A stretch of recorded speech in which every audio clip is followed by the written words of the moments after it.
నెల్లూరు జిల్లా కొడవలూరు మండలం north రాజపాలెంలోని Shri Venkateswara engineering కాలేజీలో విషాదం చోటు చేసుకుంది. మొదటి సంవత్సరం చదువుతున్న ఉదయ్ క్లాస్ రూంలోనే ఆత్మహత్యకు పాల్పడ్డాడు. ప్రొఫెసర్ ట్యాబ్ విషయంలో మందలించడంతో మనస్తాపం చెందినట్లు తెలుస్తోంది. ఆత్మహత్యకు పాల్పడిన విద్యార్థి పోరుమావిళ్లవాసిగా గుర్తించారు. సమాచారం తెలుసుకున్న విద్యార్థి సంఘాలు కళాశాల వద్దకు చేరుకుని ఆందోళన చేపట్టారు. అనంతరం వారు మాట్లాడుతూ విద్యార్థి చనిపోతూ యాజమాన్యం గురించి లెటర్ రాయడం జరిగిందని, ఆ లెటర్ ను బయటికి రానియకుండా యాజమాన్యం దాచిపెట్టడం దారుణమన్నారు. ఆ లెటర్ లో ఇన్ఛార్జ్ అనుష పేరు ఉండడంతో ఆ లెటర్ ను చింపివేశారన్నారు. అసలు ఆ లెటర్ లో ఏముంది? ఆ ట్యాబ్ గురించేనా లేక ఇంకేమైనా ఉందా?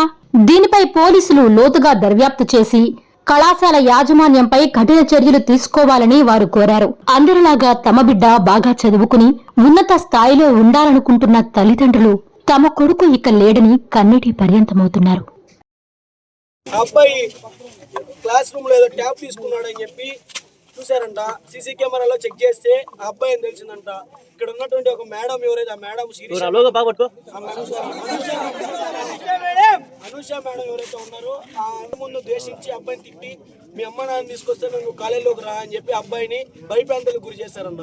ఆ అబ్బాయి ఎంతో మందిలో అవమానం తట్టుకోలేక ఈరోజు పొద్దున థర్డ్ ఫ్లోర్ లో సూసైడ్ చేసుకుని చనిపోయాడు. కాలేజ్ యాజమాన్యం నిర్లక్ష్యం అన్న. ఒకటే కాదు ఈ కాలేజీలో, ఈ కాలేజీలో ఒకటే కాదన్న,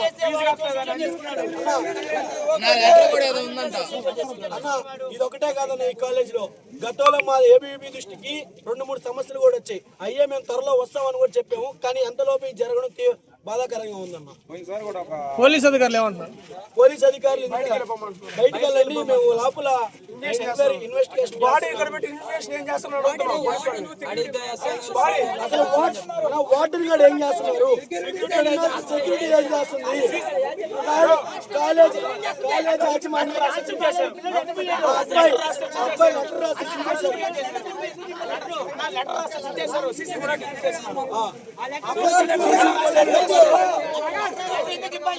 ఆ లెటర్ ఎందుకు చింపాలన్నా అంటే వాళ్ళు చేసిన అఘాయిత్యాలన్నీ దాంట్లో బయటపడతాయని చెప్పి ఆ లెటర్ చింపేశారా? స్టూడెంట్ అసలు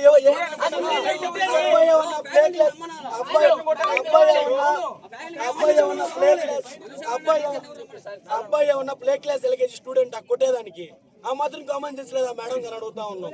ఆ మేడం ఎవరు? ఆ మేడం నిందించాలి. అసలు ఈ కాలేజ్ యాజమాన్యం, ఇక్కడ ఉన్నటువంటి కాలేజ్ యాజమాన్యం నిద్రపోతున్నా అని ఈరోజు ఏబీపీ ప్రశ్నిస్తా ఉంది. అదే మీ ఇంట్లో పిల్లకాయలకి ఇలా జరిగితే మీరు ఇలాగే ఉంటారా అని చెప్పి అసోసియేషన్ చైర్మన్ అడుగుతా ఉన్నాం. అయ్యా ఇప్పటికన్నా మీరు తిరుపతి నుంచి వచ్చి ఇక్కడ విద్యార్థికి న్యాయం చేయండి అసోసియేషన్ చైర్మన్ గారు అని కోరుకుంటా ఉన్నా. Please subscribe SS News AP.